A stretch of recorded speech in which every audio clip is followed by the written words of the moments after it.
Okay, mulungi Terefayina yaffe tukoze obulungi obutagambika okubanga mukadde kano gyekumiddeko nga bulijjo sijja ko kutegeeza nti tubaawo wano ku ssaawa 9:30 kuva ku Monday paka olunaku olwokutaano mu pulogulaamu yaffe ey'olutindo ne bannaffe aba YPA abeeyita nti bo babuzi.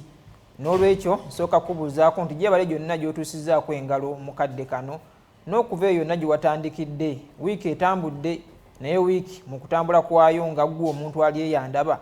ogikoleddemu ki era ogifunyemu ki. Erinnya Nzaakira Mbwanika Namugera naye nga nsooka kujjukizaako buteerabira mukadde kano kwata essimu yo onyige *238*10# owangule mu nteekateeka yaffe eya bwatula bingo ne Terefayina eyaffe. Nkutegeeza nti okuwangula kwa mukadde kano gwenyiga kati ojja kuba owangulirawo. Jjukira ebirawo bingi nnyo, mulimu pikipiki, mulimu sente, mulimu firiji, bingi bijja kuba bikutuusibwako. Kasito n'abangunyize *238*10#. Mukadde kano ndi ne mukadde wange Prime Minister oba Ssaabaminisita wa YPA omukulu Elliot Esabu. Ngenda musaba abeere nga babuuzaako tusobole okuba nga tweyongerayo n'ebipya ebifa mu YPA. Webale nnyo mukulu Namugera. Mbadde ndudde okulaba naye akabanga akatambuddeko ndaba embuzi okukola bulungi kubanga watweyungako n'ogamba olutalo Ttabamiruka olw'okulwanyisa obwavu olweyunzeeko era tuli mu lugendo tuli mu kkubo tutambula ffenna naye amanya n'eddoboozi nsigadde nze ndi musumba wammwe Elliot Esabu era nze premier w'abamufuna nze Ssaabaminisita waffe yani Robina Nabbanja so nkola emirimu egyefaananyirizaako ng'egyo ku kitongole kya YPA era tuli basanyufu nnyo okubeera ku BBS Terefayina yaffe. Gwe atulaba tovaawo gamba munno atuninge in mukubire akasimu kati nga tetunaba kusimbula omugambe nti waliwo ebigambo ebikusike omusumba byatuleetedde leero era nja kuba maaso awo mbawe essimu zange enamba zange ez'essimu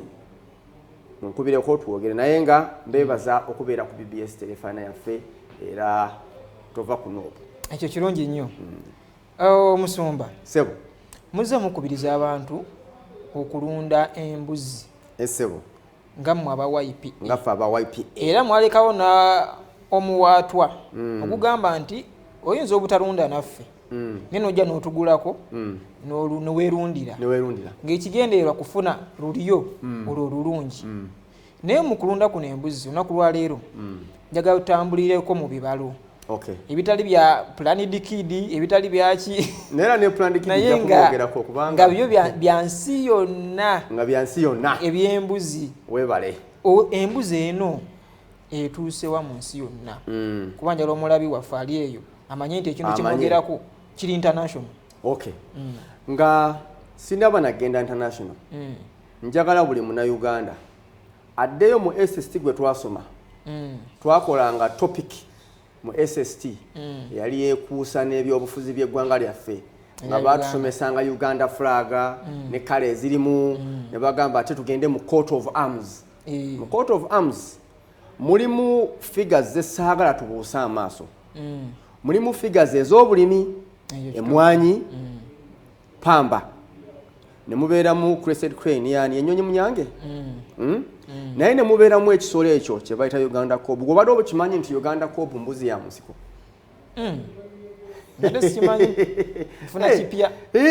eyo mbuzi ya musiko. So ne ugamba nti ekintu kye tutambulirako singa kale kuliko ente kwandibaddeko nte naye kuliko mbuzi ya musiko oba kamyu. So nekitegeeza ki nti story yaffe eno n'ekintu kino kyetunyumye ekyembuzi kintu kya makulu nnyo. Embuzi bwe bugagga ssebo. Now bwe tugenda mu statistics z'ensi yonna omwaka 2022 mu census ya livestock gye bakola omanyi nze ntera nnyo okunoonyereza ku bintu ebyo bwe nva ku nte noonyereza ku kintu kye ndimu ngenda okuzuula nti embuzi twalina akawumbi kamu n'obukadde 1.1 billion goats mu nsi yonna naye ejjukira nenkulaga ne opportunity endala nga tunaba nagenda mu maaso nti singa enva endiibwa leero mu nsi yonna bagamba embuzi zenva ezisigaddeko ezisigaddewo mu nsi olabanga population y'embuzi gye tulina ku population y'abantu bwetatunkaganye ekituufu nekitegeeza ki nti buli famire ey'abantu 8 erina kulya ki mbuzi emu n'obutalya nekikulaga crisis esobole okubeerawo mu maaso awo so aba wildlife authority bwe muba mulaba ffe tulina okoddeyo ku YPA bagamba nti ensonga zino nkulu aba minister of agriculture animal industries and fisheries ensonga zino nkulu tuteeke campaign mu bintu bino tuli fenna so 1.1 billion zembuzi eziri mu nsi yonna as at 2022 Uganda inako mmeka Uganda inako milioni ndowooza baziri 16 n'emitwalo 9 mu nsi yonna tukwata ekifo kya namba 16 mu kulunda embuzi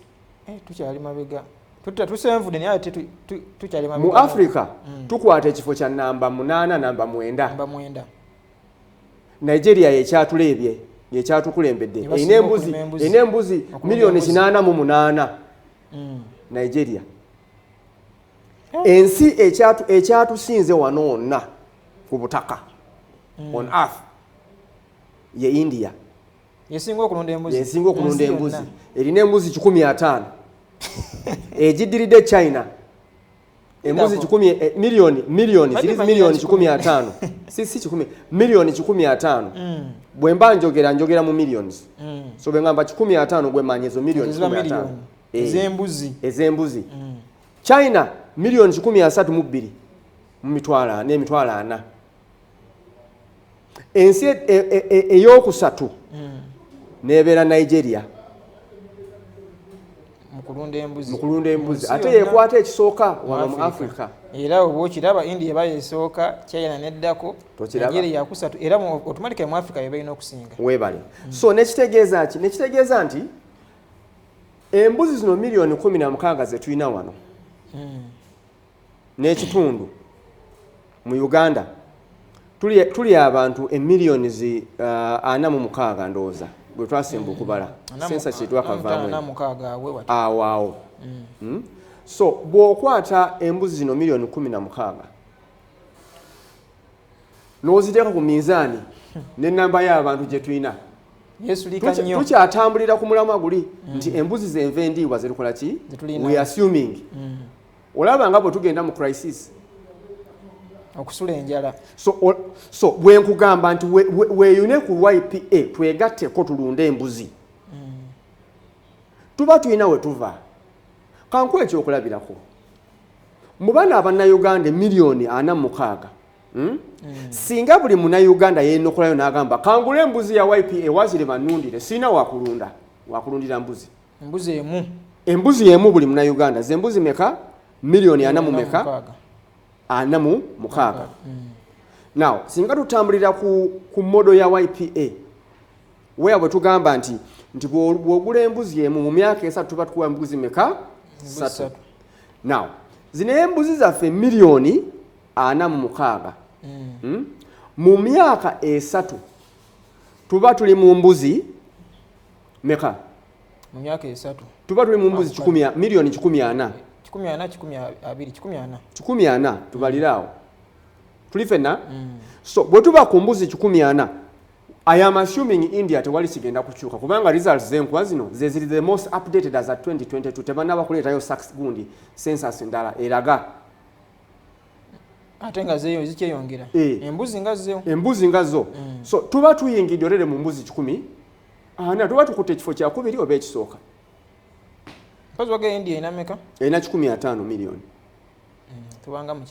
Tubanga mu kyakubiri. Naye jukira India ina abantu bangi okutusinga. anti kyovala angirese mu kisooka ffe tujje mu abantu bangi naye abantu gye bakoma okuba obungi n'okulya embuzi zino obwetaavu bubaawo oba bwetaavu bubeerawo naye bwe tukwata ekifo ekyokubiri oba ekyokusatu mu nsi yonna kiba ne advantages ekitwongerako bwe tuba tugamba nti kale twagala kwogera ku muwendo gy'enjuki z'embuzi bwe tuba tukola ki tu-exportinga tuba ne bargaining power omuwendo guba gweyongeddeko akasente kaba keeyongeddeko ne quality ebeera eyongeddeko ne munnayuganda n'abalambuzi kuba kati olaba mistake gye tusinga okukola wano mu Africa basinga obungi baddukira South Africa gye bagenda okukola research naye ng'ate Nigeria yewali results so twandibaye tugenda Nigeria okusinga wa South Africa ogamba kiva ku kyekyo kiva ku ki andi kakati bali ebintu byabwe bwe baba babitunda baba batunda products baba batunda eggwanga waliwo eggwanga mu Africa muno eryetunze ery'e Rwanda nti eggwanga bali advertising ne bagenda paka ne mu Premier League ne babeera ba sponsors bagundi Arsenal you see so South Africa naye bwatyo nakolera aba South Africa emyaka mitono ke mabega kawo aba South Africa mu ggwanga lino babeera n'ekivulu kyabwe oba omwoleso weya ebitongole bya South Africa byonna bijja ebiri e Uganda ne bikuŋŋaanira awali business gye ba owninga obadde okimanyi nti game yali South Africa gundi yaabwe game yali business y'aba South Africa teyali yaffe nejja wano so bakuŋŋaaniranga awo waliwo ne banks zemmanyi ezaatiikiridde wano nga bye basingamu emigabo naye kiki kyengezaako okugamba kyengezaako okugamba andaba kati essaawa eno nti tulina AGM lwaki ndeese AGM ate lwaki njogedde ku statistics zino njogera ku AGM kubanga omukulembeze waffe ow'eggwanga omukulu yagenda okuba omugenyi omuki ow'enjawulo omugenyi waffe omukulu ku AGM so bw'obanga oli mulimi tekikuyamba kubeera waka nga 8 May lujja kuba lwakuna omwezi ogujja jangu ekkololo ku kisaawe tulabe taata w'eggwanga tumugambe ensonga ezituluma lwaki njogedde bwe nti emyaka nga 15 abiri emabega ebyobulimi byali bicontributinga obutundutundu 8 ku gross domestic product sente ggwanga zeekola zeekuŋŋaanya obutundutundu 8 ku sente ezo zonna zaalinga ziva mu byobulimi bulimi bwokuba bulimi n'obulunzi anti obulimi bwe njogera ku bulimi agriculture sector biri byonna bibeeramu todi ku farming yekka agriculture sector erimu ne animal husbandry so 80% of the GDP yali eva mu agriculture sector ekitaliwo kati because kati sente ezisinga obungi ziva mu service sector ebyobulimi bicontributinga 25% ku sente government zeekuŋŋaanya kyova batugambanga nti ebyobulimi ye backbone ya Uganda edda yalinga backbone kati tekyali omusajja Bill Gates y'omu kati kubasinga ettaka mu America ba landlord lwaki omusajja ng'oyo agula ettaka because amanyi gye tugenda mu maaso wagenda kubeerawo crisis y'emmere so ye yeepositioninga atandika okulima atandika olulunda nti esi weegendera mu crisis aba yeetegeka dda nga bwe tugula emmere asigala mugagga kakati ku 25% zino contribution ya GDP evudde mu agriculture sector kubadde okimanyi nti 4% ze ziva mu byokulunda n'obulimi negundi 4%. What does it mean? It means out of 100 men oba abantu 100 abantu 25 bebenyigidde mu byobulimi kwa 25 abo 5 bokka be balunda 75 bali mu birala bali mu birala nkulaga ki nkulaga opportunity eri mu byobulimi naye ate ne nkulaga crisis nti buli awabeera crisis wabeerawo opportunity wenyigire mu bintu ebigonjoola obuzibu ogaggawale space weeri nene kakati nze ondaba nyambadde botayi ne suuti oli wansi nga tasobola kukkiriza nti ndi mulimi kuba ekintu ky'obulimi tulowooza nti okubeera omulimi olina okuba nga gwe musajja atambula ng'oli mukyafu ng'oyambadde empale zirimu ebiraka sebo kale ennaku zo tulimira mu suuti ate ku ssimu so opportunities weeziri nnyo ate nnyingi so weeyunge ku YPA jangu ogula embuzi jangu olizinga eka ya kasooli milioni 3.5 nekitegeeza ki buli mwaka oba ogenda saasanya akakadde kamu n'emitwalo 16 buli mwaka naye nga buli mwaka tukuwa obukadde bumeka 2 n'emitwalo 6 oba okoze amagoba ga ssente mekaawo afuta myaka 3 bw'otadde mu buteezi milioni 3.5 ng'otuula olinda ffe tukukole ki ffe tukukolere kubanga ettaka tulirina nkulwesabu sebo nga tukyali ku byabulimi twogeddeko ne tugamba nti bannayuganda gye banaakoma okulunda embuzi eggwanga nkadyo ligenda kwongera okufunamu bwekiri ne twongera okulambula ebyobulambuzi bijja kulinnya eggwanga lyongera okuyingiza ssente ate nga mwategeezaako abantu munayo enteekateeka y'okulambula ya farm visit webale enteekateeka eyo yeetuuseewa era mugenda kulambula kinaki webale enteekateeka eyo sigenda kulimba nti tukyategeka twamala dotegeka katulinze bantu omugezi yaguze edda tiketi ye era kambasomere enamba y'essimu munkubire kati nkuyambe okusecuringira sloti yo ku Sunday no Sunday tusimbula sawa 12 okuva ku office zaffe wano ez'okumakya si ez'olweggulo olunaku lwonna tugenda mu farms zaffe faamu erimu embuzi faamu erimu kasooli faamu wetulundira enjuki ate alaba ku muzinga gw'enjuki ate alabanga ku mbuzi ezaala obwana obuna ffe tuziina ku YPA ate embuzi yaffe esimbula embwana bubiri bw'obanga weerundidde naye ng'ekyo kitadde mabbali tujja kubeerayo ne ba agronomists baffe babeerayo kuba kati abo tebasobola kujja wano ku TV naye babeerayo mujje mwabayina efaamu ezammwe mujje mutuule wansi w'abasajja baffe baba basomese simanyi oba nali wano naye onaliko wona nenjogera ku mmere y'embuzi katono saagigenda naye omuntu abikola bulijjo gyali agronomist nze ndi kitunzi ndi mubuulizi wanjiri njagala abantu bave mu bwavu yenjiri esooka tetwagala ndiga njavu erina ddiini nga njavu tosobola kubeera mu ddiini ng'oli mwavu kubanga ekisookera byonna katonda bwe yatutonda nsonywa ndi mu kubala atamuko katono bwe yatutonda yasooka n'atonda ki yatonda ebisolo na buli kimu n'agamba nti mwemba wadde obuki obuyinza mufuge ebiri mu nnyanja ebinyonyi ebibuuka mu bbanga n'ebintu byonna ebitambulira ku nsi tuli fenna so mujje mukubire ku ssimu essimu eri 074 0 9 emirundi 4 sembyayo 9 emirundi 4 0740 909 emirundi 4 then kuba ne ku ssimu yaffe y'oku office omanyi kiba kirungi omuntu n'akuba n'akakasa ne ku byenjogerako 0703 04 sembyayo 34 0703 otekemu 0 emirundi 4 osembyeyo 34 so farm tour farm visit ya weekend eno tusimbula ku Sunday sawa 12 ez'okumakya gwali eyayagala okutweyungako nkubire essimu nkuyambe osasule sente zo eza transport mitwalo 3 okugenda n'amadda ebyokulya tujja kugulira eri mulundira gomba yokka muyane wantu wala tulindira gomba naye n'eruweero eyo tulinayo embuzi nayo banatuukayo abanaabazi kijja kusinziira ku lunaku naye ate oli ne bw'aba agenze gomba ojja kulaba kasooli n'embuzi tulinayo ate ne gomba twateekayo offices so van visit ya mitwalo 6 gyokka mukama waffe yabasalirako 6 kwe kuli buli kimu kwe kuli entambula nedda okutambula kwokka emmere bajja kugulira eri bannaye madde manyi nti mugenda kikola ng'emwakola ku Sheraton andi ku Sheraton waliyo emisomo so twagabulira abo abakola ki abajja naye ayagala emmere y'obwerere AGM eri emmere gyeri nga munaana si AGM si yakusasulira naye gwe ayagala okuyiga ku by'obulimi nga Sunday eno tujja kuba lwa 27 omwezi ogwokuna Sunday eno kwosa nkya na Saturday Sunday naku 2 okuva kati tusimbula kati ate eri enteekateeka ya AGM ayagala okujja ogambye okuyingira kwa bwereere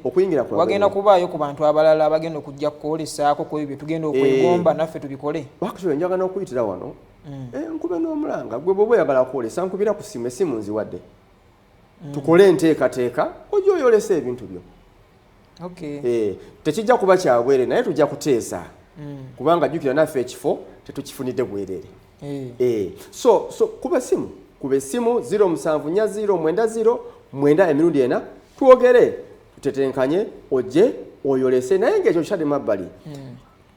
Bw'oba ng'oli mulimu ng'olina ensonga ze zikuluma ng'omulimu. Nzijukira juzi abasuubuzi basisinkana omukulu w'eggwanga